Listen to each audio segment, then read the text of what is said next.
Et si le secret n'était pas la caféine ou une nouvelle technique, mais plutôt ça?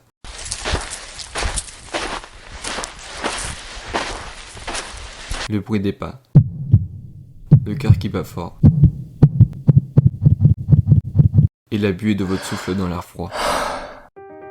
On l'appelle souvent une pause, une parenthèse dans le vrai monde, une dépense d'énergie. Et si c'était tout le contraire? Si cette sueur était le carburant le plus raffiné? Si chaque muscle qui brûlait alimentait une nouvelle idée? Si chaque goutte de perle sur la peau était un antidote? Je ne vous parle pas de performance. Je ne vous parle pas de record.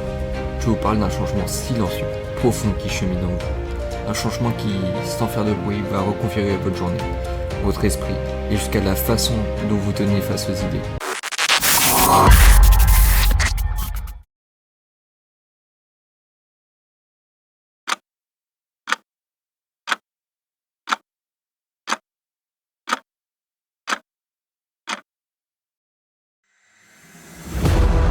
C'est une alchimie biologique qui opère. Pendant que le corps lutte, pousse, transpire, le cerveau lui se baigne d'un cocktail d'hormones. Les endorphines inondent le système. Un baume apaise sur l'anxiété moderne. Le stress, ce brouillard constant ne disparaît pas. Il est simplement défié, transformé en énergie brute et canalisée. Et dans ce feu d'artifice biochimique, quelque chose d'encore plus profond se produit. Les vaisseaux se dilatent, érigant chaque recoin de la matière grise. De nouveaux neurones naissent, des nouvelles connexions se font. Les ponts se construisent sur des ravins que vous ne pensiez infranchissables. La connexion n'est plus un effort, c'est un flux. La créativité n'est plus une quête, c'est une évidence.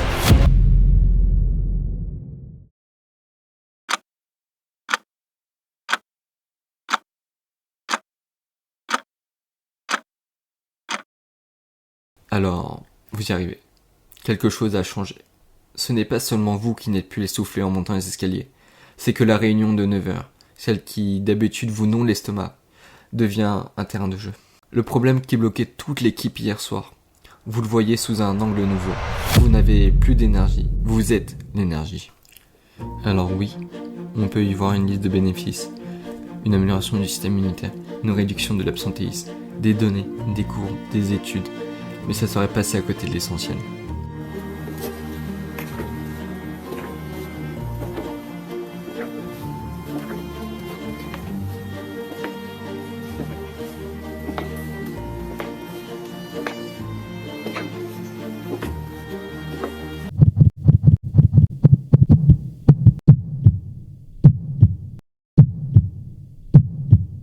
Il ne s'agit pas de courir pour être meilleur que les autres.